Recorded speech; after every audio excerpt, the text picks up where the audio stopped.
Buenas noches. Sí te escucho. ¿Escuchan todos?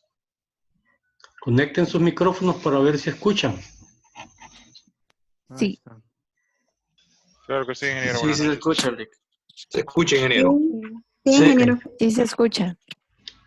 Y recuerden en el chat escribir su nombre para que quede registrada su asistencia. Vamos a iniciar la clase. La clase hoy va a ser la tercera parte del estudio técnico del proyecto. Ya revisamos la parte 1 y la parte 2, que fue la semana pasada que no la pudimos realizar por una falla técnica que tuve.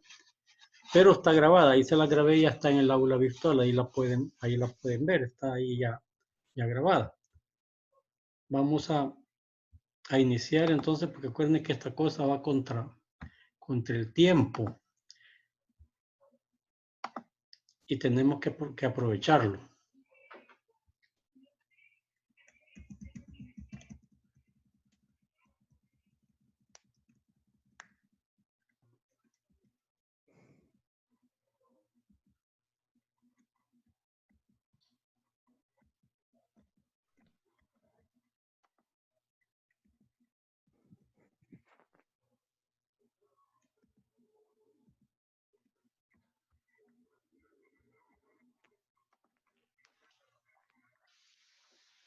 Vamos a hablar ahora de lo que son los suministros e insumos del proyecto, ¿no?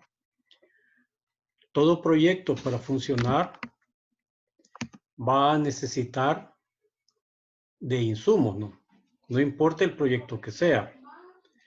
Por ejemplo, si nosotros el proyecto es un hotel en la playa, bueno, pues el hotel va a tener cuartos.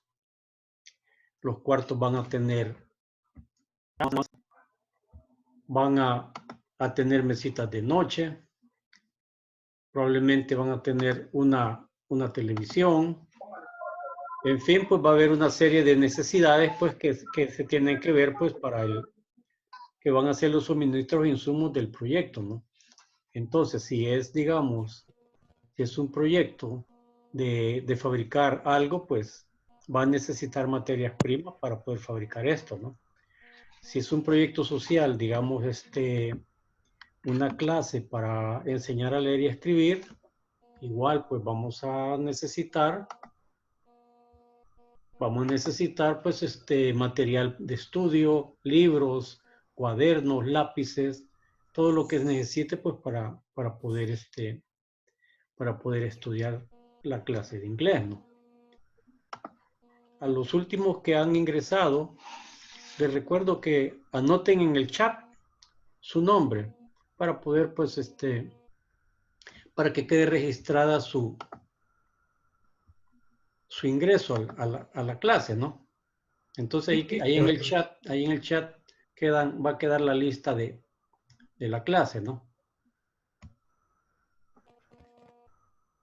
No, ahorita tenemos bonita asistencia, hay 23 que han ingresado, ¿no? Entonces, pues esos 23 tienen que estar ahí en la lista para que quede comprobado, porque nos está pidiendo pues la universidad que no solo demos las clases, sino que demos el registro de los alumnos que están participando, ¿no? Ok, entremos entonces a ver qué es esto de los suministros o insumos. Bueno, para poder nosotros imaginarnos cuál va a ser la cantidad de suministros e insumos que el proyecto va a necesitar, tenemos que tener algunas herramientas de apoyo para poder hacer estos cálculos, como son la lista de partes o materiales, que en inglés se le conoce con el nombre de BOM, Bill of Material, que es en inglés, ¿no? Esta lista de partes es qué contiene cada uno de los productos. Por ejemplo, si nosotros decimos en un restaurante, cada mesa va a tener 4 sillas, va a tener un mantel, va a tener un servilletero, va a tener una botella de salsa Perrin, va a tener una botella de chile picante y va a tener una botella de ketchup. Y ahí nosotros ya hicimos la lista de partes que va a tener esa mesa de restaurante, ¿no? Y si nos dicen, bueno, pues van a haber 20 mesas, entonces tenemos que multiplicar por 20 toda la lista de partes que va a llevar la mesa. Si lo que estamos fabricando es un bien o un producto, entonces también aquí vamos a hacer el listado cuáles son las materias primas que lleva el producto y cuál y en qué cantidades va a llevar. Por ejemplo, si nosotros queremos hacer una bebida gaseosa, sabemos que para hacer la bebida gaseosa hay que fabricar primero el líquido, ¿no? El líquido va a llevar agua, va a llevar sabor, va a llevar azúcar, va a llevar preservantes, va a llevar color. Pero el líquido no es suficiente. Además de eso, tenemos que ver que este va a llevar un envase en un tamaño según lo pedido, va a llevar una tapadera para proteger el producto envasado, va a llevar una etiqueta, este va a ir metido en cajas, en fin, pues las listas de partes lo que son es qué es lo que se necesita para poder crear una unidad en el proyecto. También pues importante a las listas de partes que son todos los ingredientes son las cantidades y la unidad de medida. Por ejemplo, si es un restaurante, dice, bueno, pues vamos a necesitar 20 libras de carne molida. Entonces, pues ahí estamos hablando de la cantidad, 20 libras, ¿verdad? Que es la unidad de medida, 20 libras de carne molida. También necesitamos conocer lo que es reducción a granel. Ventas siempre va a pedir las unidades de ventas. Volviendo al ejemplo de la bebida gaseosa, ventas nos va a decir, voy a vender 10,000 envases de Coca-Cola en can de 120 ml. Entonces, pues nosotros tenemos que decir, bueno, pues ¿cuántas can de aluminio va a necesitar? Voy a necesitar 10,000. Entonces, pues, esas 10,000 can de aluminio multiplicadas por los 120 ml me va a dar la cantidad en litros que hay que fabricar, pues, de la bebida Coca-Cola para podérsela fabricar y luego envasar. Eso es lo que se conoce como reducción a granel. Si la empresa lo que hace es galletas, ventas nos va a pedir, bueno, necesito 6,000 cajas de galletas de tal sabor. Pero producción no va a terminar, no nos va a entregar bien solo las galletas, ¿no? Esto lo va a traducir a granel. ¿Cuántas galletas tiene que hacer? ¿Cuánta azúcar necesita? ¿Cuánta manteca? ¿Cuánta harina? Eso es lo que se llama reducción a granel.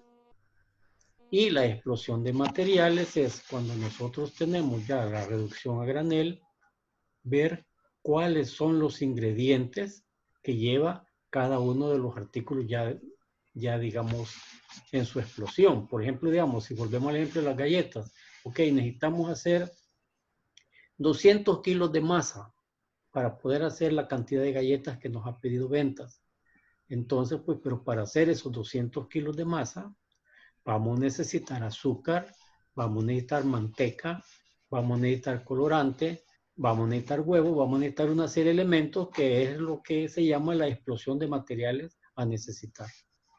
Luego también es importante el tamaño del lote, porque las empresas para producir no están fabricando a su antojo, ¿no? Cualquier tamaño de lote, sino que ya los tienen estandarizados porque tienen que ver mucho con el costo del producto. El tamaño del lote pues ya está costeado, es lo que se le llama a veces el lote económico de fabricación, que es el tamaño del lote en que la empresa ha establecido que es su tamaño que le conviene para sus costos, ¿no? Y luego pues aparece el plan de compras. El plan de compras no es más que programar cómo deben ingresar los diferentes suministros e insumos para el proyecto, ¿no? A manera pues de que no entre todo de un solo.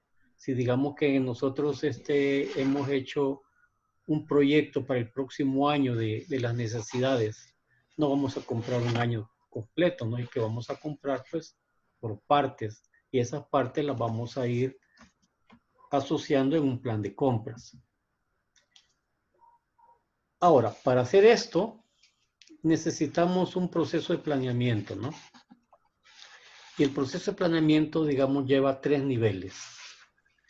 El que se llama el primer nivel de planificación, que es lo que en los procesos logísticos se le llama la logística de salida, y es la relación de la empresa con el mercado.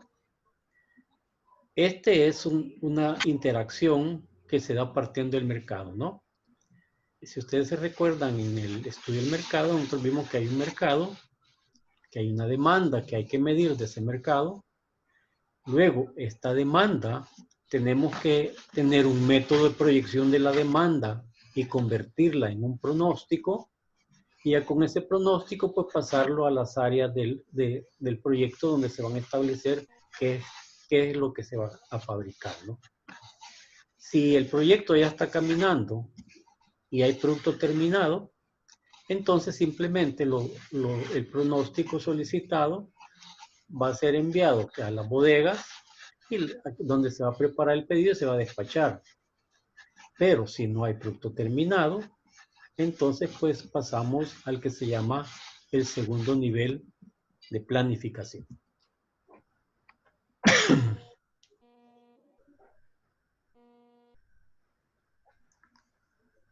El segundo nivel de planificación arranca cuando decimos no hay producto terminado.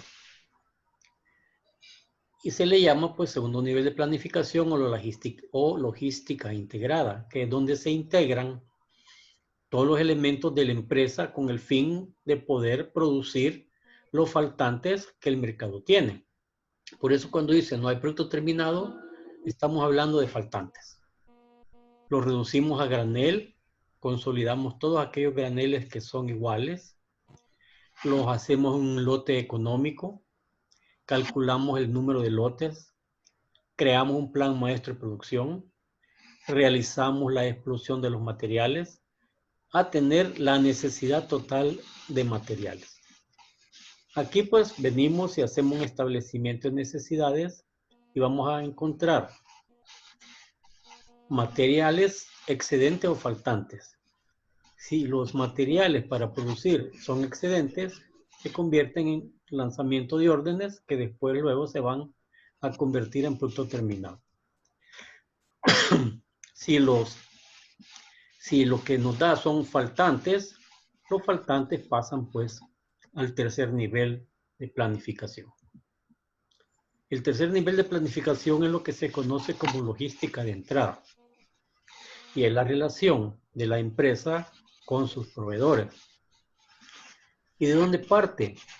Hay faltantes, no hay materias primas.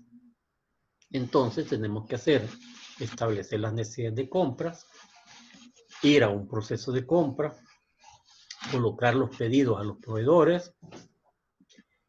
Al nomás colocar los pedidos a los proveedores se convierten en materiales en tránsito que ya vienen en camino, ingresan a las aduanas, tenemos que desalmacenarlos para que luego ingresen a las bodegas de materiales y que estén disponibles para lanzar órdenes, ¿no? Aquí también se da lo que se llama el ajuste al lote proveedor. ¿Qué es el ajuste al lote proveedor? Regularmente, pues los proveedores también tienen unos lotes económicos de despacho. Por ejemplo, si yo necesito hacer una reparación en mi casa de que se me ha roto una tubería y voy a cualquier ferretería y dice, mire, necesito comprar 1 metro de PVC de media pulgada. Me van a decir, no, mire, nosotros solo vendemos tubos enteros y el tubo mide 6 metros. Es lo mínimo que le podemos dar. Ese es el lote del proveedor. El proveedor no puede vender pedazos. Me va a vender el tubo completo. Si yo voy a otra empresa y necesito azúcar, mire, necesito 15 kilos de azúcar. Va a decir, no, yo no le puedo vender 15 kilos de azúcar. Yo vendo el saco completo que tiene 25 kilos de azúcar. Menos no le puedo vender porque ese es mi tamaño de lote. El saco de 25 kilos. Y también aquí aparece otro elemento que es el plan de compras. El plan de compras se elabora con los faltantes de materiales y materias primas con el fin, pues, de que se permita,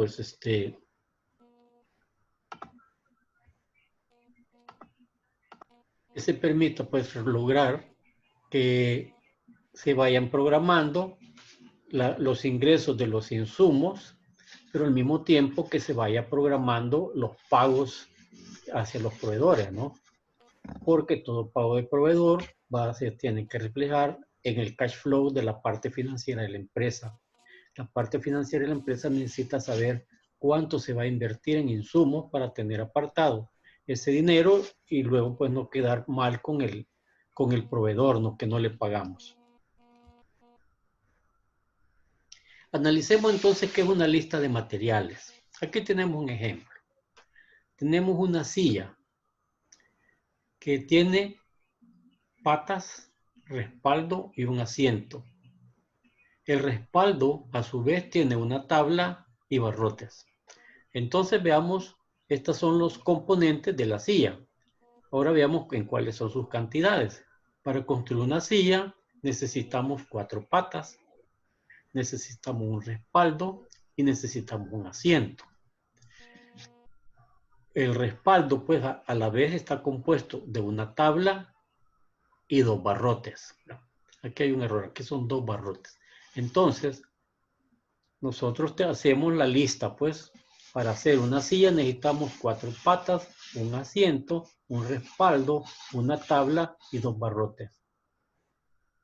Si viene una demanda o un pronóstico y nos dicen, para este mes vamos a necesitar 25 sillas, yo tengo ya la lista de materiales para poder calcular cuánto voy a necesitar de cada uno de los elementos. Si me dicen, vamos a hacer 25 sillas, ok, entonces 25 por 4, voy a necesitar tener 100 patas, voy a necesitar tener 100 asientos, 25 asientos, 25 respaldos, 25 tablas y 50 barrotes. Eso es lo que voy a tener que tener listo yo para poder cubrir esa demanda que me están pidiendo, que es la reducción a graneles. La reducción a graneles significa pues que ventas está pidiendo diferentes artículos. Por ejemplo, está pidiendo de refresco de naranja en botella por 120 ml, 14.500. En refresco de naranja en botella por 240 ml está pidiendo 12.000 unidades. Reducir a graneles es, ¿cuántos litros representa eso? Si yo multiplico las 14.500 botellas por 0.12 litros, que es la reducción de 120 a litros, me va a dar 1.740. Si yo multiplico los 12.000 botellas de 240 por 0.24, me va a dar 2.880 litros. Ahí ya reduje a granel. Ya los pasé a la unidad de litros. Para poder hacer esos 14.500 frascos, botellas de 120, voy a necesitar 1.740. Para poder fabricar las 12.000 botellas que van en botellas por 240, voy a necesitar 2.880 litros. Como es el mismo refresco es de naranja, yo puedo hacer un granel consolidado y digo, ok, la suma de los dos me hacen que yo voy a fabricar del sabor naranja 4.620 litros. Entonces ya logré reducir a granel 600 litros, 4.620 litros. Y también ya he establecido el tamaño del lote. Ya he dicho pues ok, pues el tamaño del lote estándar para el refresco de naranja es de 600 litros. Si lo que voy a producir es 4.620 y lo divido entre 600, me sale que necesito fabricar 7.7 lotes, o sea, 8 lotes voy a fabricar. De fresa, el granel consolidado me da 6.000. Aquí el tamaño del lote es de 300. 6,000 entre 300 me da 20 lotes. El refresco de pulpa de limón, el granel consolidado, voy a necesitar 14,000.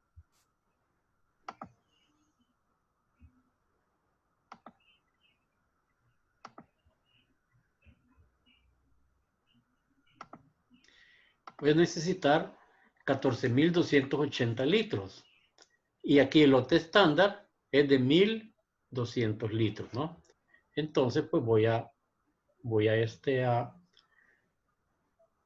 dividir los 14,280 entre los 1,200 litros y me sale 11,9 lotes, o sea, 12 lotes. ¿Por qué establecemos los lotes a fabricar? Porque en base a los lotes de fabricar, yo puedo crear mi plan maestro de producción.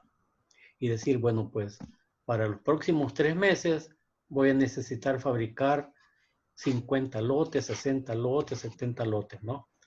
Y esto me sirve para medirlo contra mi capacidad instalada. Por ejemplo, si en un mes me sale que tengo que fabricar 25 lotes en el mes y mi capacidad instalada es, yo solo puedo fabricar 20 lotes, eso me está dando un reflejo de que la demanda está mayor a lo que yo puedo hacer, ¿no? Eso me obliga a tomar otras medidas, como trabajar en horas extras o hacer un turno adicional para poder cubrir la demanda de venta. Entonces, por eso es importante reducirlos a lotes.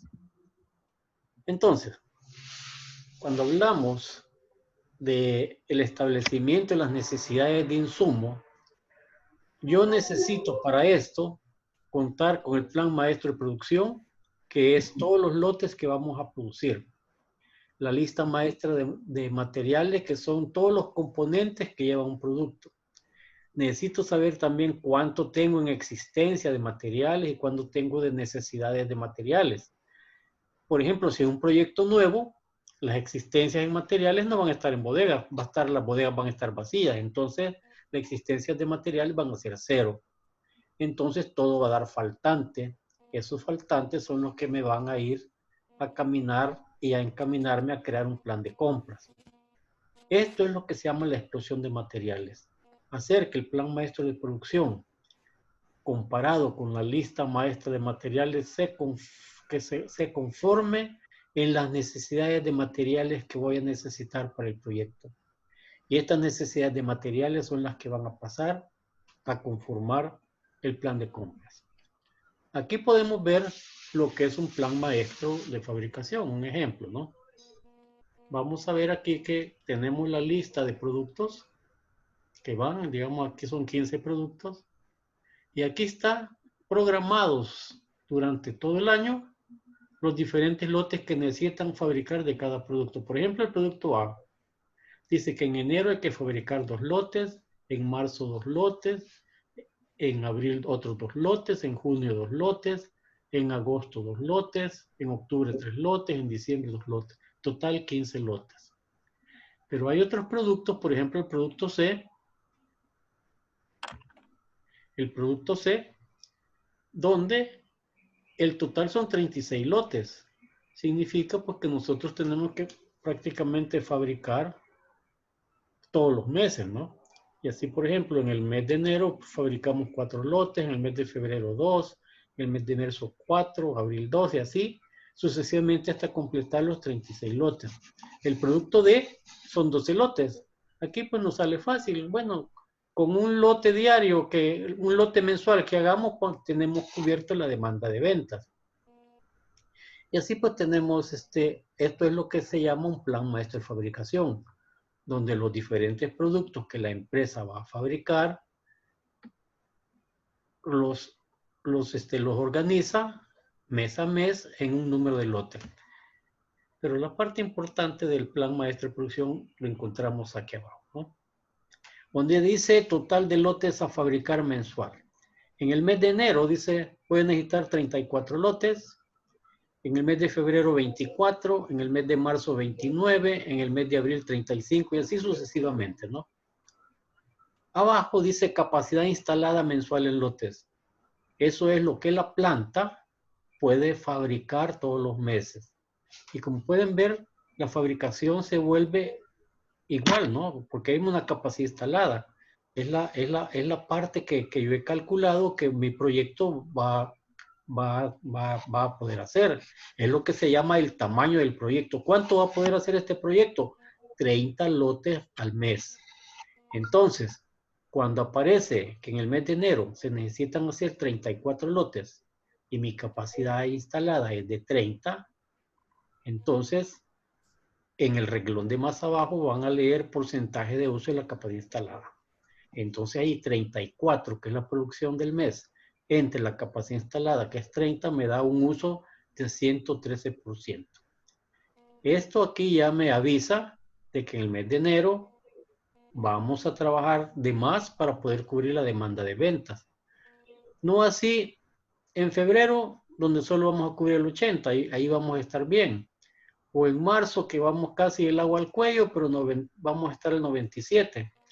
Pero en el mes de abril ya voy a tener mayor uso de mi capacidad instalada y lo mismo en el mes de octubre, en el mes de julio. Entonces, pues el plan maestro de fabricación, además de que me ayuda a organizar la producción, me sirve también para tomar decisiones con respecto al uso de la capacidad instalada para ver si el proyecto va a tener las posibilidades de entregar pues lo que está necesitando la demanda del mercado. Entonces, cuando hablamos del establecimiento de las necesidades de materiales y partes, la necesidad total vimos que viene de la explosión de materiales y la disponibilidad total es lo que nosotros tenemos pues en nuestras bodegas. Y abajo nos dice que la disponibilidad total es igual al inventario de materiales en bodega más el inventario en tránsito, o sea, la mercadería que ya viene en tránsito.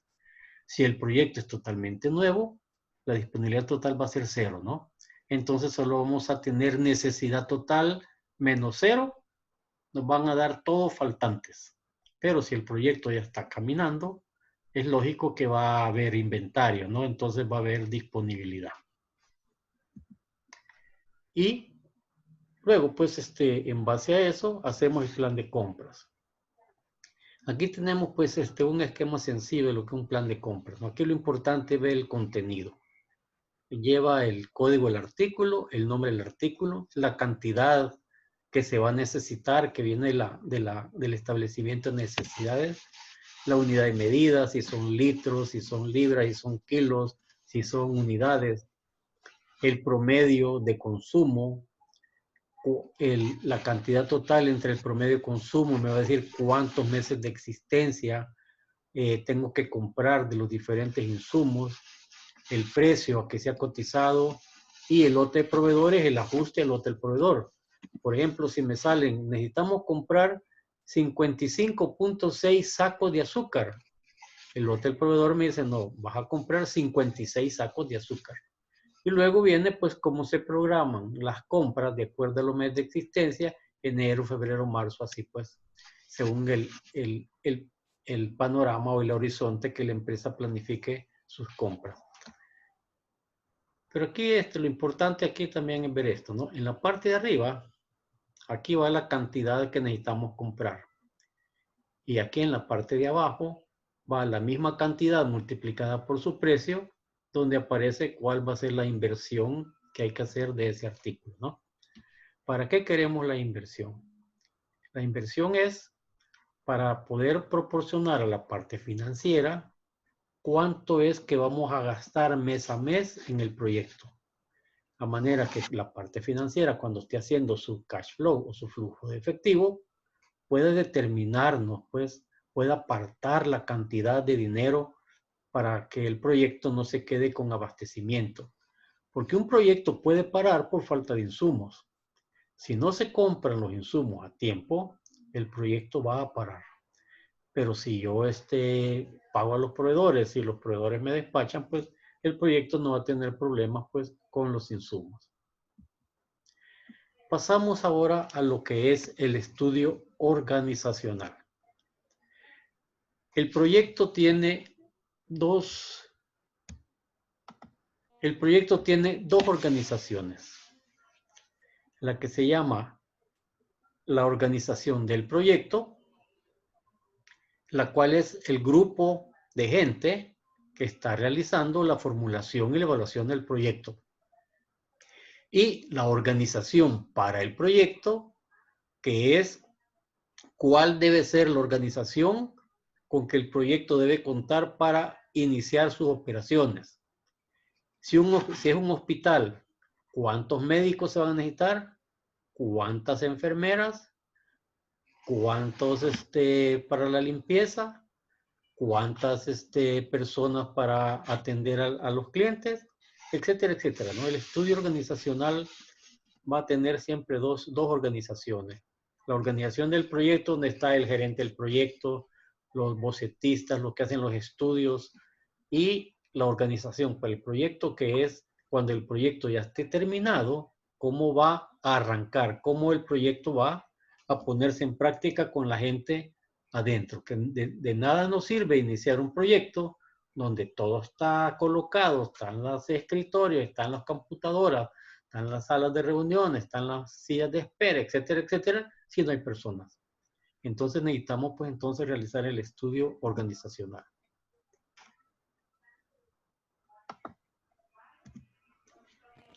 Importancia.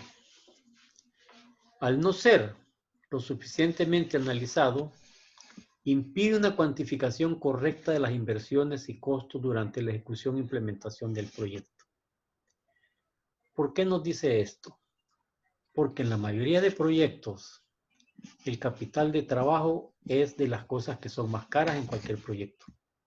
Y el capital de proyecto, el capital de trabajo está conformado por la mano de obra o la planilla de la gente que va a trabajar el proyecto, por los gastos de, digamos, de servicios, agua, luz, telefonía, internet, etcétera, y por las deudas hacia los proveedores que nos han dado crédito por comprar algunas cosas, ¿no?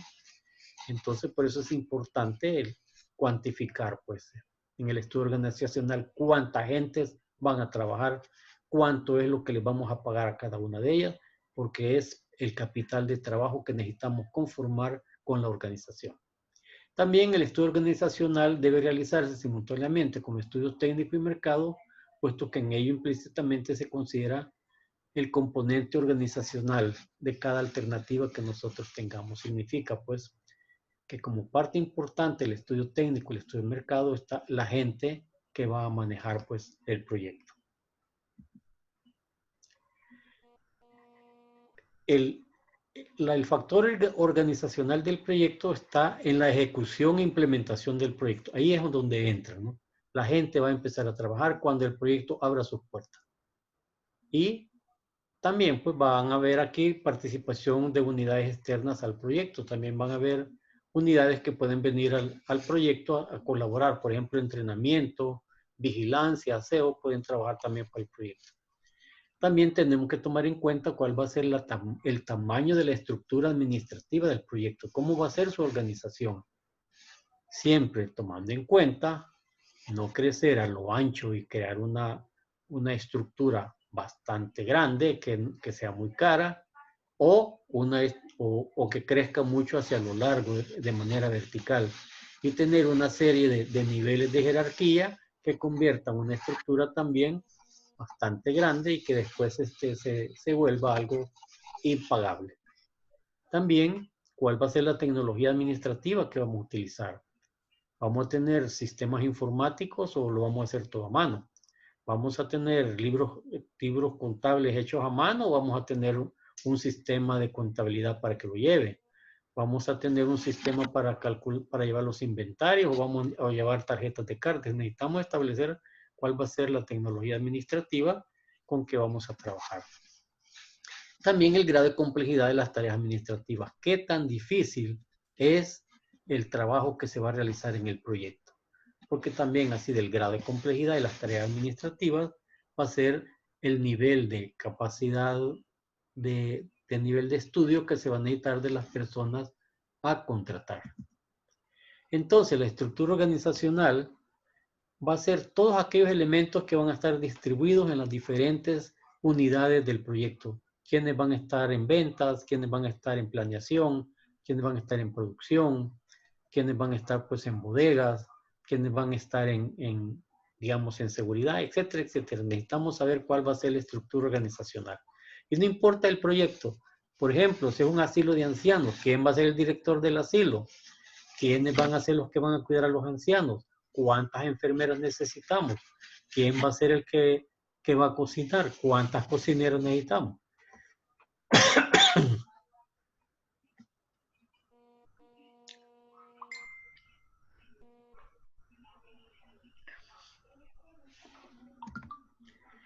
Entonces, pues, cuando vimos lo que es la organización del proyecto, tenemos que pensar en dos organizaciones.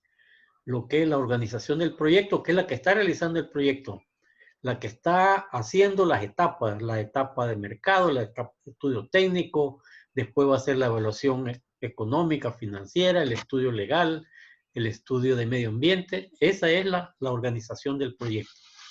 Pero también tenemos que pensar en la organización para el proyecto, que es las personas que van a trabajar para el proyecto. Ahora entremos a otra de las partes fundamentales del proyecto. Recordemos que una de las premisas de todo proyecto es que tiene un inicio y un fin. Un proyecto no puede quedar abierto. Tiene que tener una fecha de inicio y una fecha de terminación. Entonces, pues, ahí es donde necesitamos herramientas para programar el proyecto, ¿no?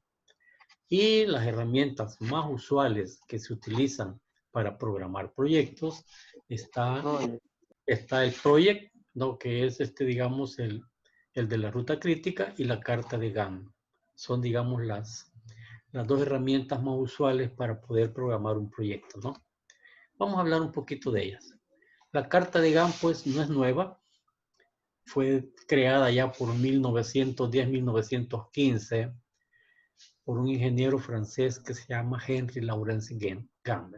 Él creó la tabla de Gantt, que pues me imagino ustedes la han utilizado en varias asignaturas, saben que es una carta de Gantt, que no es más que un tablero en que se programan actividades en función del tiempo y se llena de barras que van indicando la duración de cada una de las actividades, así como también su secuencia, ¿no? Su secuencia de cuál va primero, cuál va después. Y también pues existe lo que se llama digamos, la programación PER, que es muy utilizada en la industria de la construcción, porque la programación PER permite a nosotros, pues, tener más herramientas que la carta Gantt para poder llevar un mejor control de las construcciones. Por ejemplo, si yo quiero incrementar el número de metros de paredes, bueno, pues voy a meter más mano de obra y para que avancen en la construcción de metros cuadrados de paredes. Pero también sé que esa mano de obra adicional pues tiene un costo adicional. Pero ¿qué será más importante? Se va a decir el que está manejando el proyecto de construcción. Pagar las multas por no entregar a tiempo o pagar un poco más para que el proyecto se entregue a tiempo. Son de las cosas que hacen. Por eso pues estos dos sistemas aparecen en el programa de Microsoft Office, ¿no? Que se llama Project, que yo sé que muchos de ustedes pues han aprendido a utilizarlo en la universidad, porque es una herramienta importante para todo proyecto. No tenemos que saber cuándo se inicia y cuándo termina. El diagrama Gantt pues resulta útil para la relación entre tiempo y carga de trabajo. En gestión de proyectos, el diagrama de Gantt nos muestra el origen y el final de las diferentes unidades mínimas de trabajo y los grupos de tareas. Aquí podemos ver pues un esquemita de cómo se van programando las diferentes actividades, las diferentes tareas que determinan a un proyecto, ¿no? Y pueden ver dos colores. El color blanco es el programa y el color ocre es el avance del programa, ¿no? Ahí se puede ver que la tarea 1 ya casi está por terminar, la tarea 2 está al 60%, la tarea 3 está a un 30%, la tarea 4 está a un 10% y la tarea 5 aún no se inicia, ¿no? También muestra pues el avance del proyecto. Y los diagramas Gantt desde que se iniciaron pues han ayudado en la gestión de proyectos de todo tipo, con la finalidad de representar las diferentes fases, tareas o actividades programadas como parte de un proyecto para mostrar una línea de tiempo en las diferentes actividades, haciendo el método pues más eficiente, ¿no? Entonces, pues, por eso los que ya utilizaron el programa Project pueden entender esto mejor, ya que saben cómo es que se programan las diferentes actividades, cómo Project las muestra, los avances, si hay retrasos, etcétera, etcétera, que permiten pues darle un seguimiento al proyecto, ¿no?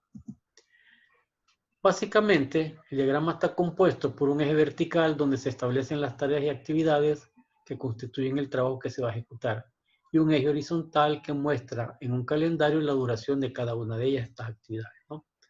Aquí tenemos pues un pequeño proyecto, pues, donde podemos ver pues informe, análisis y diseño. Al terminar esto iniciamos la construcción. Al terminar esto iniciamos la parte de prueba global. Después pues la capacitación, implementación y terminamos con la puesta en marcha. Esta es una herramienta sencilla de utilizar, pero de gran ayuda en los proyectos, porque recuerden, cada proyecto tiene que cumplir con una fecha de entrega. Entonces no podemos dejar nosotros abiertas las actividades a que se hagan cuando quieran o en el tiempo que se pueda, sino que cada una de las actividades tiene que ir medida en un tiempo establecido. ¿Cuáles son sus ventajas? Es muy sencilla y fácil de entender. Da una representación global del proyecto. Lo permite hacer sin muchas dificultades. Y está en los paquetes composicionales de Microsoft Office que se llama Project. Desventaja: no muestra las relaciones de procedencia entre actividades claramente. En cambio, en la programación PER, sí existe una relación de precedencia entre las diferentes actividades. No permite optimizar el desarrollo de un programa, a diferencia de la programación PER, que ahí sí, pues se puede optimizar el desarrollo de un programa. Y no muestra las actividades críticas o claves del proyecto. O sea que en la carta GAN, pues no se puede ver la ruta crítica. En cambio, en la programación PER, aún más se llama PER CPM, y el CPM viene del Critical Path Método, el método del camino crítico.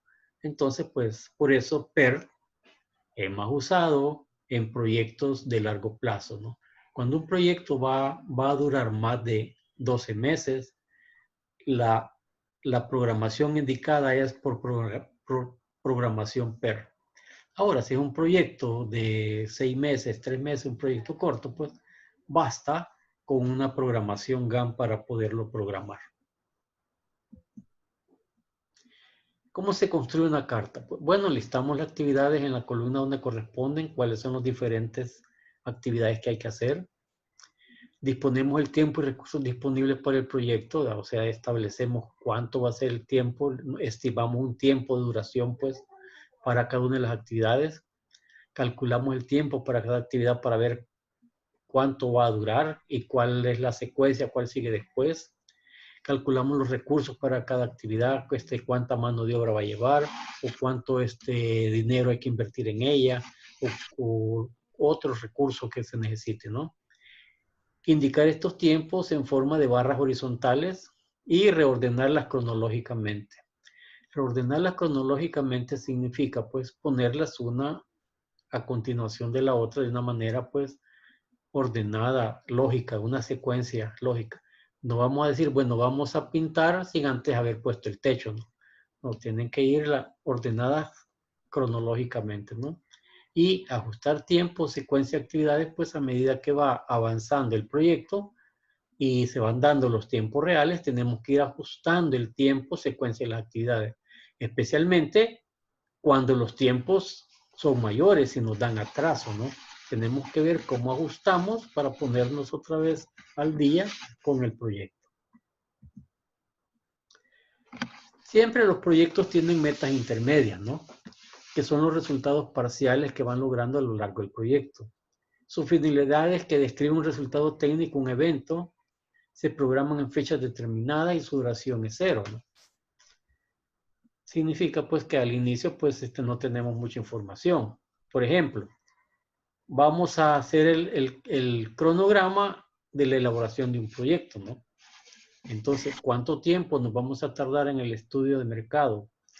cuánto tiempo nos vamos a tardar en el estudio técnico, en el estudio ecológico, en el estudio legal, en el estudio financiero, es bien difícil establecer pues los tiempos, ¿no? Pero hay que hacerlo, porque como organizadores y directores del proyecto, nosotros tenemos que entregar un proyecto terminado, pues para que se pueda implementar. Y las metas intermedias tienen que ser entonces tangibles, medibles y entregables, o sea que las podamos entregar en su tiempo establecido. También pues la programación PER, o que se le llama también de redes, por la forma en que al dibujarlas crean una red, entonces muestran gráficamente la secuencia de actividades de un proyecto mediante flechas y nodos. Y la ruta crítica muestra las actividades que deben realizarse a tiempo para que el proyecto entero sea terminado en tiempo, ¿no?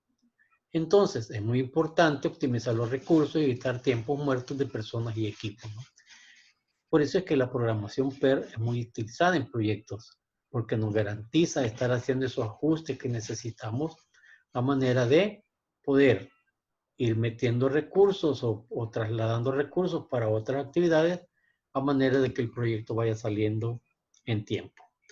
Porque el objetivo, y es de los objetivos primeros de un proyecto, es en cuánto tiempo se va a terminar el proyecto y cuánto se va a costar.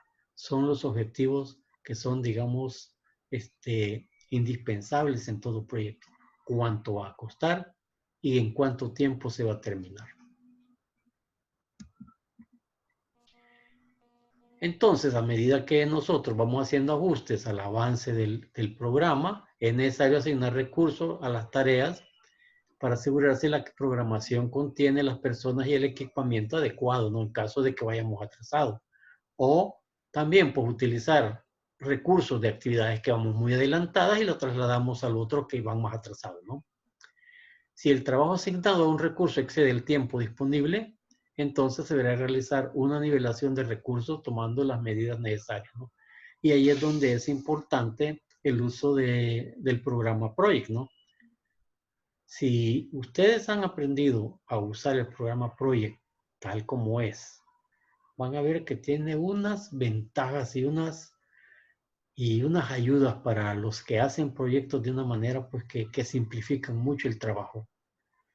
Un proyecto programado en Project tiene el 50% del tiempo asegurado de que se va a cumplir.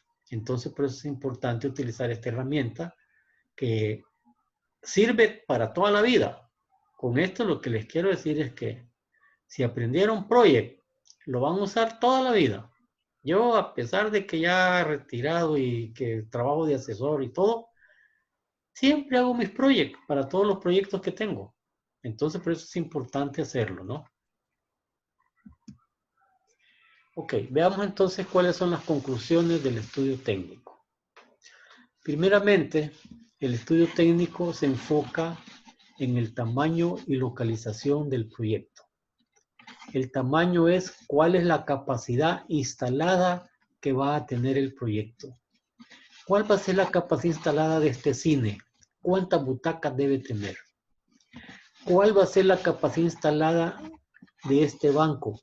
¿Cuántas cajeras debe tener el banco? ¿Cuánto va a ser la capacidad instalada de esta máquina para producir una de las partes del bien que estamos comercializando? Entonces es importante pues el tamaño. Y la otra parte es la localización del proyecto, que se realiza a través de la microlocalización y la macrolocalización. Esta localización del proyecto es importante porque hay que definir a dónde queremos que esté el proyecto.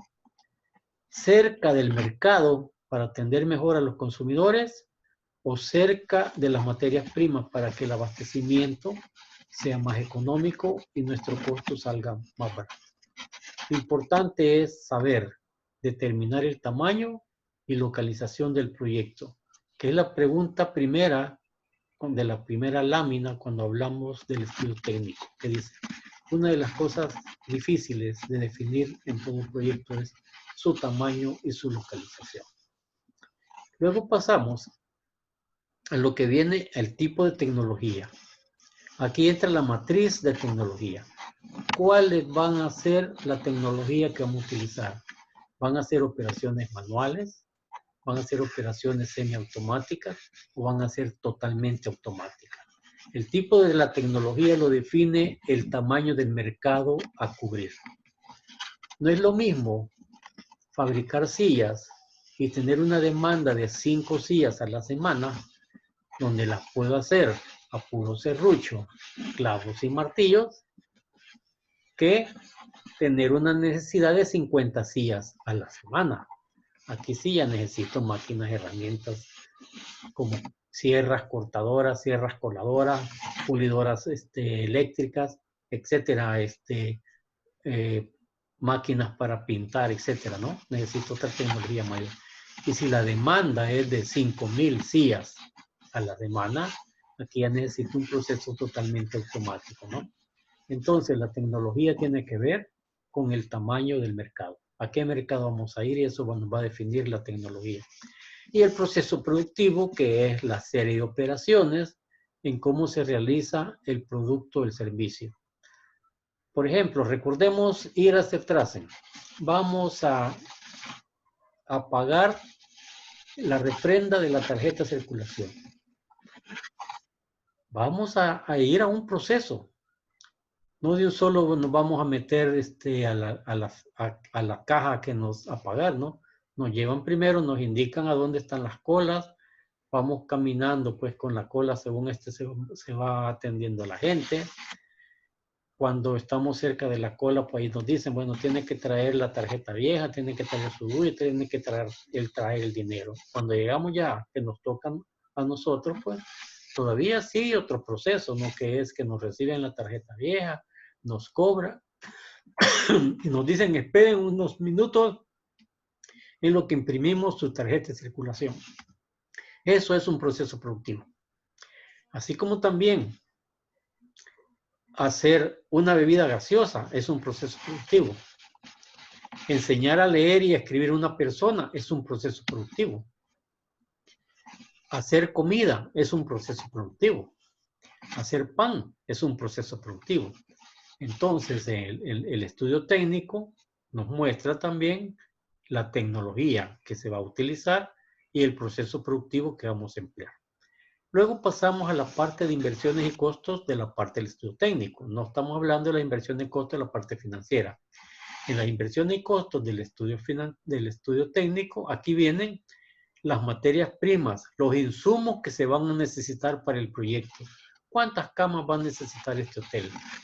¿Cuánto va a costar la cocina para este restaurante?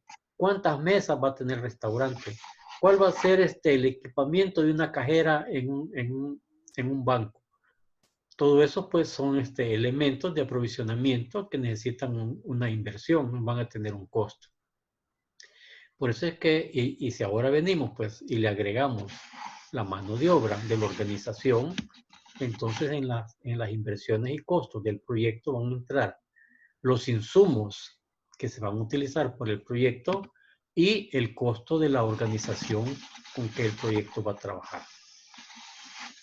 Y luego, pues, cuando hemos llegado a analizar todas estas situaciones y hemos encontrado que todo salió muy bien y que decimos que el proyecto es viable, el proyecto en su estudio técnico nos dio viabilidad, entonces podemos avanzar con el proyecto.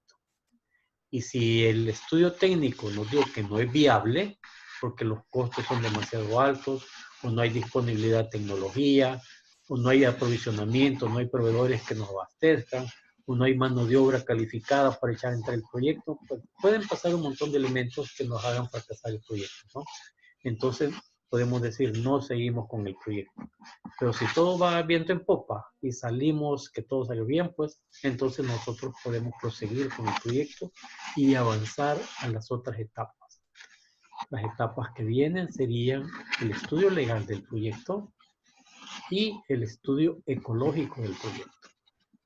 Para luego finalizar con la parte que se llama la evaluación del proyecto, donde vamos a revisar el estudio económico y el estudio financiero, donde damos pues la parte final pues, del proyecto. Con esto pues damos por concluida la clase de este día. La van a tener mañana colocada en su aula virtual, porque si ustedes revisan el aula virtual, ahí van a encontrar una carpeta que dice clase de Zoom. Ahí están todas las clases que hemos dado de Zoom para que las puedan repasar y ver y aclarar dudas, cosas que no hayan entendido pues durante la explicación. Ahora, si alguno tuviera algún comentario, alguna duda, pues podemos dedicar unos minutos para preguntas, más bien para aclaraciones y respuestas. Así es que si alguien tiene alguna duda, lo puede hacer en este momento, a ver si alguien tiene algo que comentar. Todo bien, ingeniero.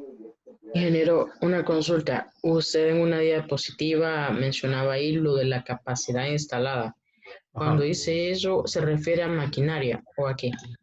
Bueno, la capacidad instalada puede ser de una máquina. Una máquina tiene su capacidad instalada. ¿Cuánto puede hacer por hora una máquina? O puede ser una fábrica, que va a ser la suma de todas las capacidades instaladas, ¿no? Entonces, ¿cuál es la capacidad de la fábrica? ¿Cuántas unidades da terminadas la fábrica, no? O puede ser, digamos, la capacidad instalada de un banco. ¿Cuántos clientes puede atender el banco al año? O puede ser, digamos, de un hotel. ¿Cuántos cuartos tiene de capacidad instalada este hotel? Cuando hablamos de la capacidad instalada es el tamaño del proyecto. ¿De qué tamaño es el proyecto? A eso nos referimos con la capacidad instalada. Ok, gracias. ¿Alguna otra pregunta?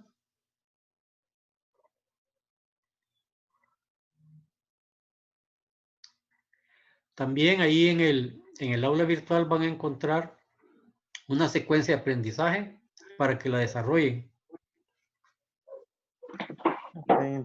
Es evaluada. Ok.